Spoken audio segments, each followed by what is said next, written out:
Hi, I'm Erik Voss, and this is a breakdown of Game of Thrones Season 7, Episode 5, Eastwatch. An episode where the writers were like, we only got like 10 episodes left in this series, we gotta just quickly teleport all of our characters where they need to be. Yeah, forget grayscale, Jorah's gonna need a cure for jet lag. So let's take a cue from the show and not waste any time, and let's just dive right into it. Okay, let's start with our opening images. This episode begins where the last episode left off, with Bronn and Jaime in Blackwater Rush, washing up on a shore after the battle. Now, some of you pointed this out, that the visuals of Jaime sinking underwater was similar to his brother Tyrion sinking in Season 5 in the waters by the Doom of Valyria. And now Bronn pulls Jaime ashore just like how Jorah saved Tyrion. And it's interesting that this episode begins with this subtle family connection. Now, this episode is technically titled Eastwatch, but that was a new name that was changed from the original name, which was Blood of the Dragon. And I'm thinking that the writer of this episode intended on Blood of the Dragon being the title that reflected the real theme of this episode. Actually, in this scene, Jaime invokes this phrase to Bronn. What the fuck are you doing back there? Ending the war. Killing her. Jaime is saying that he wanted to literally spill the blood of the dragon. But looking at this phrase more deeply, blood of the dragon refers to the idea of family bloodlines being a source of power for all these characters. And I will come back to this idea as we go on. Okay, moving on to Tyrion walking through the ashy aftermath of Drogon torching all the Lannister soldiers. And notice this corpse still hiding behind his shield. This is a historical reference to the archaeological remains of the victims of Pompeii, the ancient Italian city that was destroyed by the volcano Mount Vesuvius in 79 AD. And many of those corpses were found in the exact pose that they were in the moment of their deaths. Now, when Daenerys makes her speech to the surviving Lannisters and Tarleys, notice her line here. And all I want to destroy is the wheel that has rolled over rich and poor, to the benefit of no one but the Cersei Lannisters of the world. This is actually a callback to Daenerys' promise to Tyrion back in Season 5. Lannister, Targaryen, Baratheon, Stark, Tyrell. They're all just spokes on a wheel. This one's on top, then that one's on top, and on it spins, crushing those on the ground. I'm not going to stop the wheel. I'm going to break the wheel. Here, Daenerys is hoping that metaphor will work on all these pawns who have been dying for this conniving queen who doesn't care about them. But that inspirational approach fades pretty quickly. Notice how only a few men kneel when Dany makes her speech, but way more kneel to the threat of Drogon. So once again, the late Olenna Tyrell's wisdom is coming true. Remember in episode 2, she warned Daenerys that fear is a more powerful motivator than love. Of course, I can't remember a queen who was better loved than my granddaughter. The common people loved her. The nobles loved her. What is left of her now? Ashes.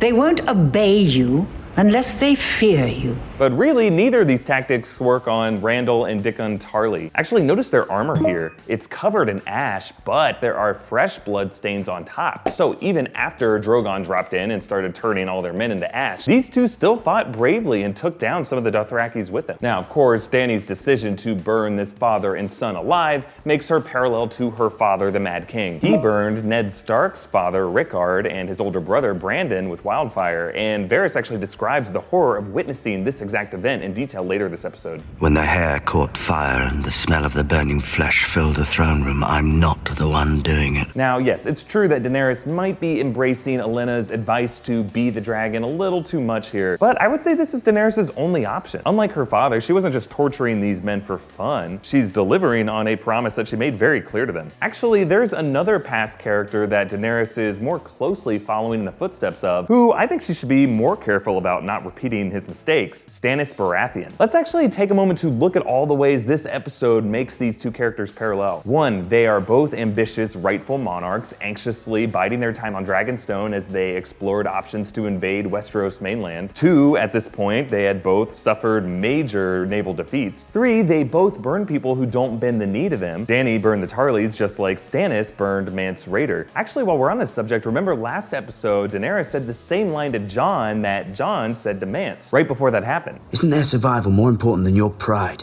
Isn't their survival more important than your pride? And then 4, in this episode, there's another repeated line from that episode, this time from Jon. I wish you good fortune in the wars to come, Your Grace. This line was Mance Rayder's final words to Stannis. I wish you good fortune in the wars to come. By the way, this was also the line that Sir Arthur Dayne told Ned Stark before they fought at the Tower of Joy. I wish you good fortune in the wars to come. I think the show is using this line to mean, hey, I respect you, but my loyalties lie with a greater cause. And then finally, really the smoking gun evidence that Daenerys is becoming Stannis. Notice this line. And I have fewer enemies today than I did yesterday. Aha, hear that? It sounds like Stannis and Davos's grammar pet peeve has spread to her too. And it's 4 less fingernails to clean. Fewer. How many men do we have in the north to fight in? 10,000 less? Fewer. What? Okay, coming out of this comparison, it's interesting how, like Stannis, Daenerys gets along well with Jon, but she also struggles with helping Jon fight in the war to come. Instead, she's obsessed with getting the Iron Throne. But the irony of this is, if Daenerys had just allowed the Tarlys to take the Black, as Tyrion suggested, she would be helping her ally Jon. She'd be sending a ton of soldiers to the Wall to defend Westeros against the army of the dead. Instead, she decides that the power she gets from the blood of the dragon is more important to her. Now, before we move on, I noticed something interesting about Daenerys' clothing here. So let's bring back a favorite segment in these breakdowns, Game of Thrones Fashion Roundup. Now, I missed this last episode and all the chaos and dragonfire, the battle, but Daenerys is wearing a modified version of her apparel. This time it's aligned with fur. You can see it on the collar and the cuffs. So I assume they did this because, yeah, winter is here and it's getting colder everywhere. But remember, Daenerys just flew here from Dragonstone on the back of a dragon. So this outfit is kind of like a flight jacket. And while we're discussing clothing, we just learned from costume designer Michelle Clapton that she used rugs from IKEA for the furs of the Night's Watch. In fact, I think we can actually see some of these rugs in their furs in the final shots of the episode. Okay, moving on to Jaime and Cersei in King's Landing. Now, notice when Cersei gets the bad news, both about losing her army and the truth about Olenna murdering Joffrey, she snaps this at Jaime. So we fight and die, or we submit and die. I know my choice. A soldier should know his. So by calling Jaime the soldier, I think Cersei is referencing the figure of the warrior, which is one of the 7 new gods. The 7 represent the different personality types that people in the society reflect. Now, we brought this up before in the context of Arya, comparing her to the stranger. But in this case, Cersei is appealing to Jaime to be the warrior, a true fighter who never hesitates. Actually, later in this episode, Cersei changes her strategy to appeal to Jaime as a different one of the 7, the father. Who would you say is the father? You. Now here, Cersei reveals to Jaime that she's pregnant, and that promise of a new family bloodline motivates her to allow Jaime to seek a deal with Tyrion. She's now concerned about the future. Also for Jaime, this would be the first time he gets to be a true father and not have to hide it from the world and from the child, him or herself. But we should acknowledge that not all may be what it seems here. Cersei could be faking this pregnancy to manipulate Jaime. Philip and Maude actually got into all those interesting theories in Westeros Weekly, so make sure to check that out. But here, notice the line that Cersei and Jaime used to remember their father, Tywin Lannister. Do you remember what father used to say about people? The lion does not concern himself with the opinions of the sheep. I'm actually really glad the show brought this up because it reminds us of Tywin's amazing introductory scene to the series back in season 1. When you hear them whispering Kingslayer behind your back, doesn't it bother you? Of course it bothers me. A lion doesn't concern himself with the opinions of the sheep. In that scene, Tywin lectured Jaime on the importance of the Lannister name and bloodline, how it's the only thing that will survive after they're all dead, and now in this scene, we're seeing that wisdom echoing through Tywin's children. Okay, moving on, back in Dragonstone, we get this amazing face-to-face encounter between Drogon and Jon. Now, obviously, this is meant to foreshadow the confirmation of Jon's lineage that we get later in this episode, but I also think it parallels another time a dragon was surprisingly tame in the dungeons of Meereen with Tyrion. So if we assume that the reason Drogon is allowing Jon to pet him is because Jon secretly has the blood of the dragon running through his veins, does that mean that Tyrion is also a part of this same family bloodline? Now, in the past, we brought up this theory that Tyrion Lannister might actually be the bastard son of the Mad King, who could have conceived Tyrion with Tywin's wife, Joanna Lannister. That would definitely explain why Tywin always treated Tyrion as less than a son. Now, if that were true, that could make Tyrion the 3rd head of the dragon along with Daenerys and Jon. But I will say I still think the evidence of that being true is pretty thin. Like, we're gonna need Gilly to read a few more books. And let's be honest, Tyrion doesn't get to, like, horse pat Rhaegal and Viserion Baratheon. He just unchained them and they were nice enough to not eat him. So maybe that moment back in season 6 was just showing Tyrion as being destined to be a friend and ally to the Targaryens as opposed to an actual family member. But we will see. Now back to this moment. We've never seen a dragon up this close before. The sense of scale and the way that this shot is amazing. You can see each individual scale of the dragon's skin in detail as Jon brushes his hands over them. Then Jon looks deeply into Drogon's eye. Now notice how it has this vertical pupil and an additional horizontal eyelid. Now that's called a nictitating membrane. I think I'm saying that right? It sounds dirty. Now, all of these features are actually how a crocodile's eye looks. The designers clearly use that as a visual model. But really, I think this whole visual of a man nervously interacting with a surprisingly docile giant reptile, this all feels familiar. In fact, I think it was inspired by scenes in Jurassic Park with the Triceratops and the Brachiosaurus, and when the T-Rex doesn't eat the lawyer. Oh wait, he does. But also, I think Jon's moment with Drogon here might be pulling from the movie How to Train Your Dragon. Like, there's a lot of similarities between this and the dynamic with Hiccup and Toothless, which began as a super threatening relationship, but then over time became something far more familial. Really, I just hope that's the case because I really like that movie and I want Jon to ride a dragon.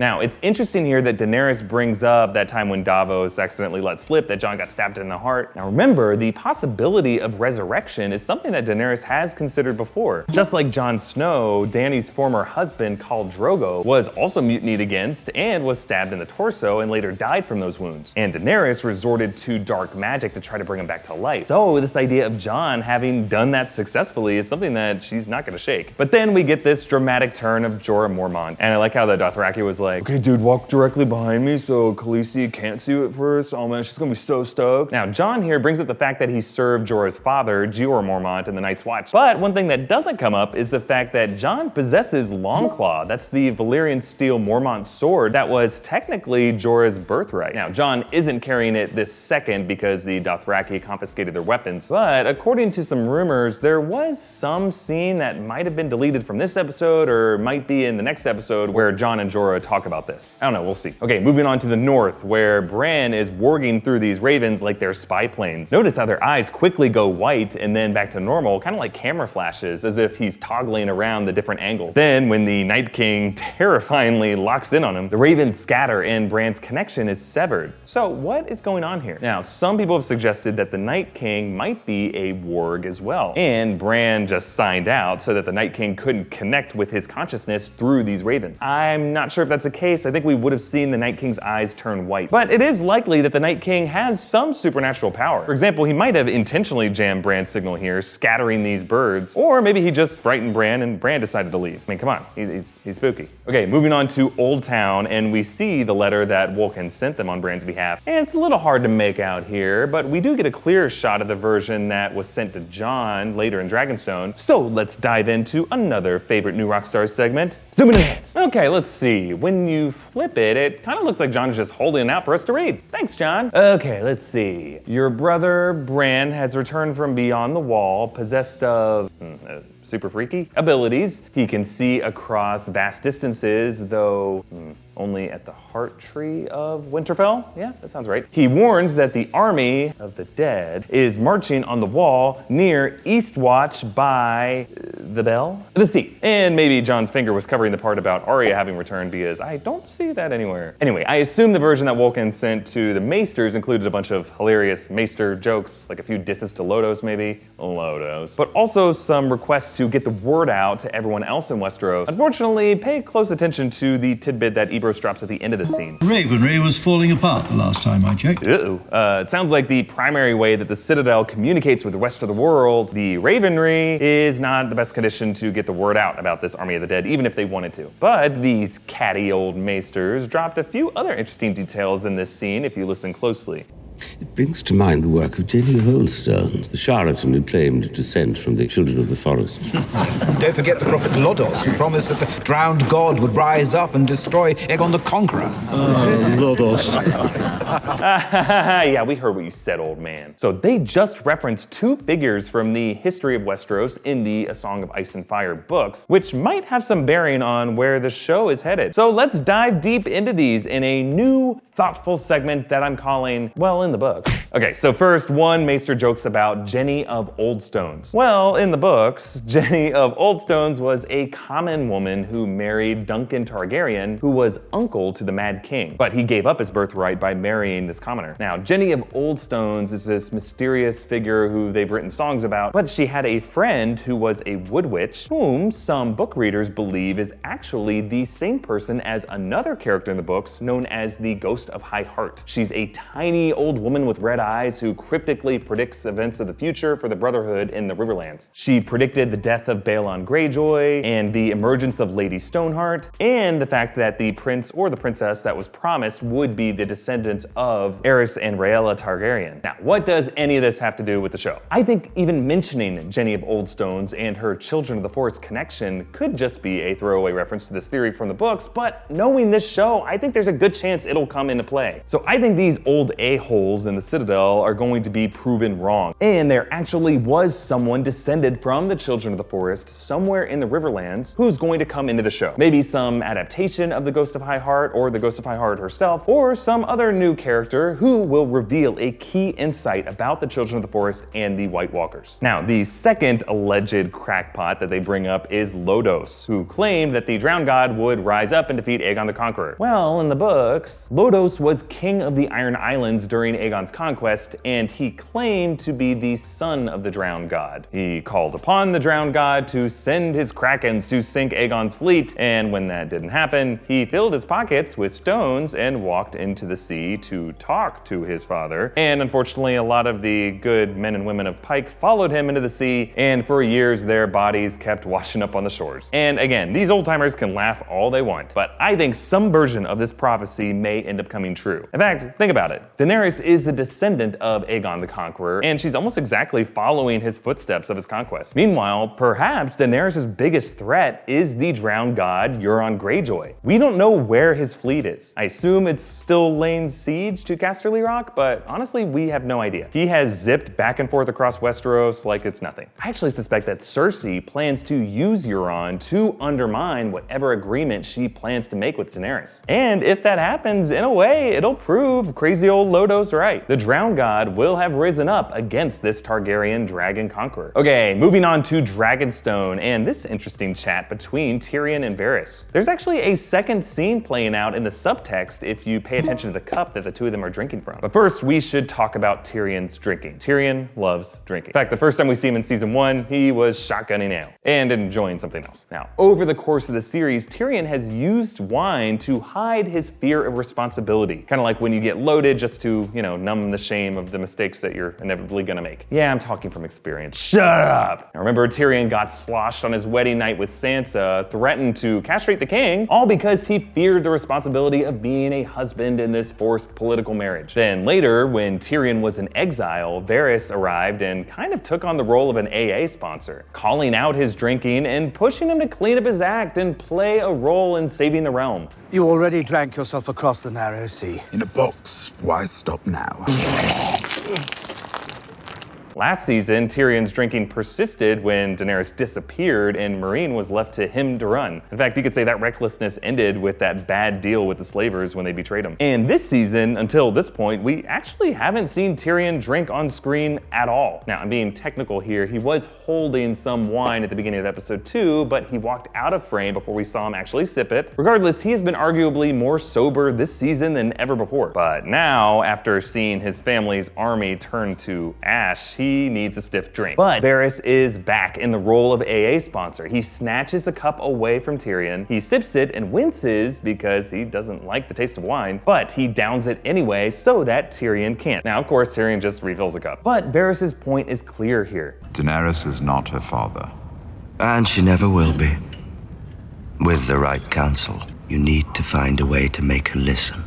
Varys needs Tyrion to stay sober to be a good advisor to Daenerys. Okay, next up in Aegon's map room, if you look at the table, you can see how last episode's dragon battle realigned the map. You can see one of the dragon figures alongside a Dothraki horse head between Highgarden and King's Landing. Meanwhile, the Lannister lions have been completely taken off the map. Meanwhile, it looks like that Unsullied helmet is still over at Casterly Rock, so I'm guessing they're trapped there, but they still haven't lost the city. Now, Tyrion's big plan to capture one white and and bring it down to Cersei as proof that the White Walkers exist is actually something that's been tried before. Remember, there was the White that attacked Lord Commander Mormont and Jon Snow at Castle Black. Now, in the books, Mormont ordered Alliser Thorne to take the White's twitching severed hand to King's Landing. Now, the show didn't really get into it, but in A Clash of Kings, Tyrion, as Hand of the King, laughs with Bronn about how Thorne brought a hand in a jar that was just rotting away, and they more or less turn him away. But now that Tyrion believes in White Walker's existence, he's willing to try it again, but this time with a full live-ish corpse that hopefully won't rot before it arrives. Okay, fast forwarding through Sansa and Arya butting heads a little in Winterfell, we move on to King's Landing, where Tyrion reunites with Jaime in the Red Keep basement where Aegon's dragon skulls are stored. Now, it's interesting that Tyrion chose this setting. Now, of course, it's a relatively discreet spot for a secret rendezvous, but also considering he just saw his brother go down hard against Daenerys' dragon, surrounding Jaime now with these massive dragon skulls seems like it could be a power move by Tyrion. He's reminding Jaime exactly how much of a disadvantage he's at and how desperately he needs to make a deal with him. Now let's move on to Flea Bottom, where Davos finds an old face whom we predicted might come back this season, Gendry. And I like how the writers worked in this joke. Thought you might still be rowing. And yeah, that's a meta joke about how weird it was that they left off with Gendry just rowing away at the end of season 3 and never bothered to check in with him again. But he's back now. And yeah, we've never seen Gendry this gung-ho. It seems like learning the truth that his father was the great Robert Baratheon has clearly inspired him. He is definitely his father's son. He secretly hates making weapons for the Lannisters, and he's ready to jump into battle at a moment's notice, just leave everything behind. And most importantly, his weapon of choice is the Warhammer. Of course, Robert Baratheon famously used his Warhammer in his rebellion, using it to crush Rhaegar Targaryen at the Trident. And yeah, thankfully we get to see Gendry put some awesome practice swings on this thing. And actually notice what alias Davos uses to hide Gendry's real name. I told you, Clovis, if we don't get out of here soon. Okay, so Clovis is a weirdly specific name choice, and for all you history buffs, you may recognize that it has roots in real-world history. So let us dive together into the annals of history. Maybe we should change that name. I don't want to dive into... Okay, anyway, Clovis could be a reference to the Clovis period in early human history. It's named for the Clovis weaponry, which consisted largely of arrowheads and spearheads. This could be the show's way of saying that Gendry might be putting his smith skills to work, recreating the ancient dragonglass weapons that the first men used against the White Walkers. But Clovis has another meaning. It was also the name of the first king of the Franks in the Middle Ages. This was in the aftermath of the Roman Empire. Clovis united all the Frankish tribes into one ruler and established the Merovingian dynasty, essentially creating the whole system of a monarchy in early France. And I could see something like that being in the cards for Gendry as well. Robert Baratheon's only trueborn son who's still alive, carrying out his legacy of a real Baratheon dynasty that he never got to see when he was alive. Okay, before I move on, you may have noticed that the actor playing this Gold Cloak, this is the same guy who played the actor playing Ned Stark in that play that Arya watched last season in Bravos. Now, this isn't the first time the show has reused actors like this. The actor who played Tommen used to be Martin Lannister from season 3. Just something I realized way too late. All right, moving back to Dragonstone, and I don't know what it is about Jon in caves, guys, but he really hits it off with people in these things. The immediate mutual respect between Jon and Gendry isn't a coincidence. In fact, notice how Gendry says this. Our fathers trusted each other. Why shouldn't we? Now, of course, if we're being technical with Jon's biological father, Gendry couldn't be more wrong. Robert and Rhaegar hated each other. But come on, since Gendry is clearly referring to Robert and Ned, he's totally right. In fact, notice their exchange here. I saw your father once at Winterfell. I met yours. In my shop. You're a lot leaner. You're a lot shorter. These friendly jabs totally mirror the ones between Robert and Ned in the very first episode. You got fat.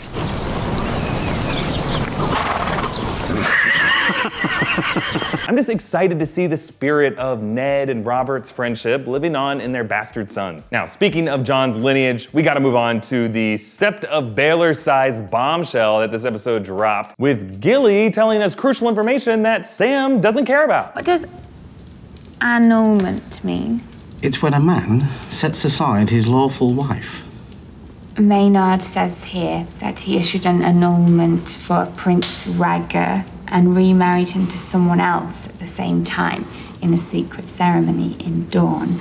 7 hells! Did the show really expect us to not immediately understand how big of a deal this is? Now, in case you're laughing along nervously but are secretly confused, this record, kept by the apparently very regular Septon Maynard, is definitive proof that Rhaegar Targaryen's marriage with Elia Martell was annulled so that his marriage with Lyanna Stark could be legal, and that Jon Snow is the legitimate born son, not a bastard, and thus true heir to the Iron Throne. Now, that point is technically debatable. Philip and Maude actually explain all these details in Westeros Weekly, so go check that out. Now, when Sam decides to leave the Citadel, notice what he says to Gilly here. I'm tired of reading about the achievements of better men. Now, Sam is quoting his father, the late Lord Randall Tarly, who actually said the same thing to him last season at Hornhill. Spending your life reading about the achievements of better men. And it's interesting that Sam brings up his father here, because now that his father and brother are dead, even though he doesn't know it, the future of House Tarly is now firmly on Sam's shoulders. And remember, he also currently possesses the Tarly family Valyrian steel sword, Heartsbane. Sam has quickly gone to Tarly #1. Now, I also want to point out how much Sam's journey surprisingly matches a famous character from this show, Ned Stark. Now, I know the two men aren't that similar, but think about it. One, the two men were both highborn second sons who took on the responsibilities of their house after their fathers and older brothers were burned to death by a Targaryen. Both Sam and Ned traveled south to a place that they didn't fit in with at all, and they both uncovered crucial truths by reading ancient texts that no one else bothered to look at. And pretty crazy coincidence, both of these men returned to their homes with baby boys whom they claimed were their bastards, even though they weren't, just to protect the boys. So really, by leaving Old Town behind, Sam is pursuing a destiny that Ned Stark never really could. Kind of like Daenerys with Stannis and Gendry with Robert, this younger generation is avoiding the mistakes made by their spiritual forebears. Okay, moving on to Winterfell, where Arya spies on Peter Baelish. Now, the scroll that he received from Maester Wolkan was actually set up back in episode 3. Remember, there was that intrigued glance when Wolkan brought up Lewin's old records. No, I'll check Maester Lewin's records. He kept a copy of every Raven scroll. And then when Arya searches his chamber, she knows to check the mattress. And this is actually a super subtle callback to season 3. Sansa told Tyrion about a prank he could play to get revenge on an enemy. You cut a little hole in his mattress and you stuff sheep dung inside. Then you sew up the hole and make his bed again. His room will stink, but he won't know where it's coming from. Lady Sansa.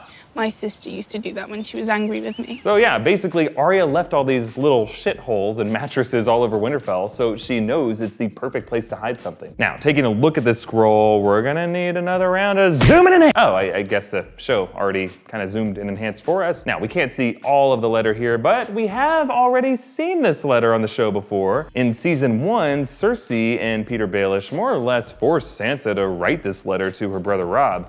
Tell him to come to King's Landing and swear his fealty to Joffrey.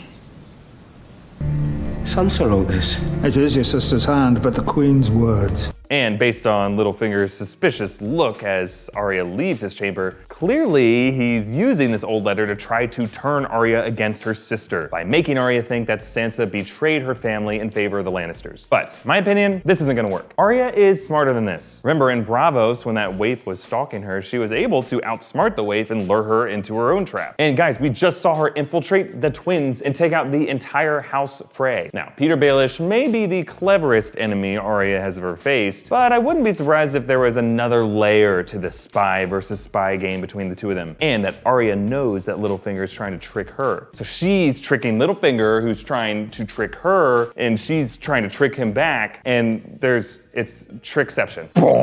Okay, the final scenes take place at the namesake of this episode, Eastwatch by the Sea, the castle on the far eastern edge of the wall. Now, when Tormund takes Jon and the rest to see the Brotherhood, I love how they all pretty much immediately recognize the different ways they know and hate each other. But it was interesting that Jorah recognized Thoros of Myr. Thoros? I hardly recognized you. Now, for a second, we're all like, how do these guys know each other? Books go into their backstory in greater detail. But if you remember, in season 3, Jorah actually told us and Barristan Selmy all about his exploits with Thoros when they sieged Pike in the First Greyjoy Rebellion. Thoros of Myr went in alone, waving that flaming sword of his. Robert knighted you after the battle.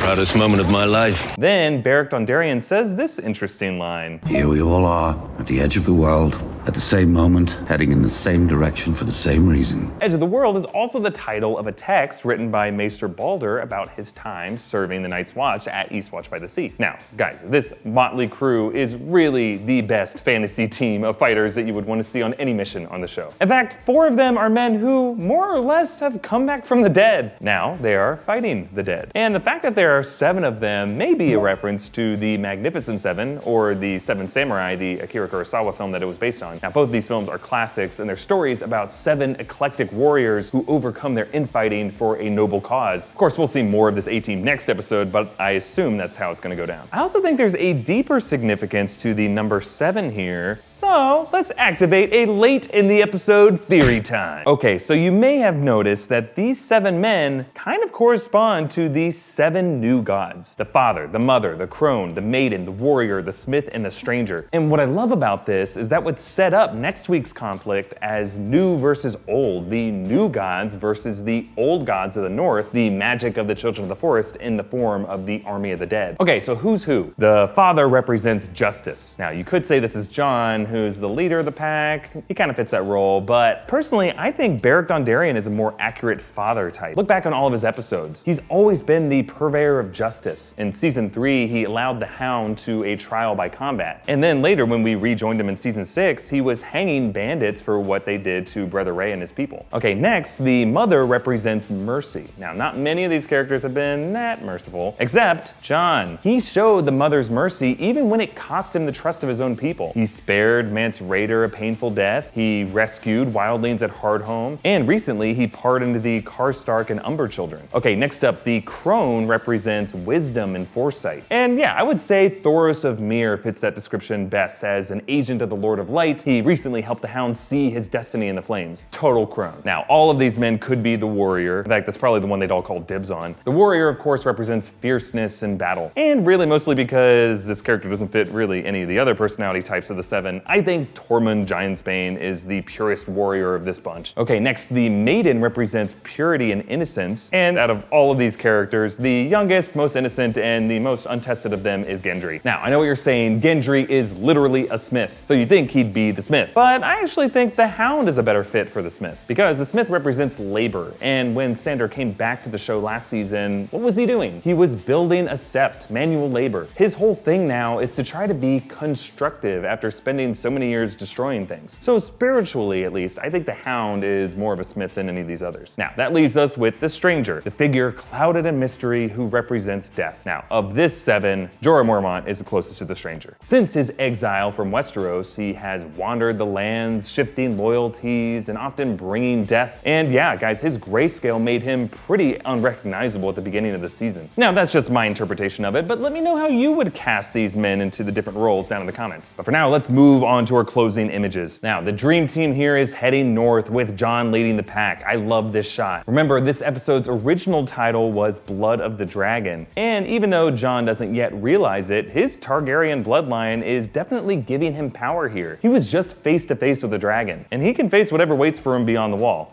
Hopefully. But it's not just Jon who's deriving power from family bloodlines. Daenerys got her power by embracing Olenna's advice to be the dragon, allowing herself to briefly follow in the footsteps of her father, the Mad King, in order to force her enemies to bend the knee. Cersei uses the power of family bloodlines on Jaime, revealing her pregnancy and the future of a Lannister bloodline to emotionally manipulate him. Also remember, Arya points out how Sansa is getting power from her connection to her mother and father by moving into their chamber. And Tyrion, upon feeling like a traitor to his bloodline, now appeals to the only remaining family connection that means anything, his brother Jaime, to redeem himself as a useful envoy for Daenerys. After his bloodline is nearly erased, Samwell Tarly leaves Old Town more empowered than ever, ready to carry on the Tarly family name. And long-lost sons, Gendry and Jorah, return to the fold, empowered by the memories of their fathers to now carry the torch for their own bloodline. Now, this season has spent a lot of time showing characters trying to disassociate themselves from the sins of their fathers. But now, family is a source of strength in Blood of the Dragon. Now that we know that Jon was a legitimate birth, do you think his claim to the throne will be recognized? Do you think Arya is getting played by Littlefinger, or do you think she is playing him? Do you think there was any significance to those Maesters mentioning Jenny of Oldstones and Lodos? And do you think Daenerys is losing herself by going through with burning the Tarly Charlie's alive? Tell me in the comments below, or tweet at me at EA Voss or at New Rockstars at New Rockstars. And if you do tweet us your questions, make sure to use the hashtag Westeros Weekly so that we'll see it and maybe feature it in our videos. And if you like, you can contribute to us on Patreon to help us make more videos. Big thanks to all of our donors, especially Alan Fleming. You're awesome, man. Thanks for watching and see you next week. Bye.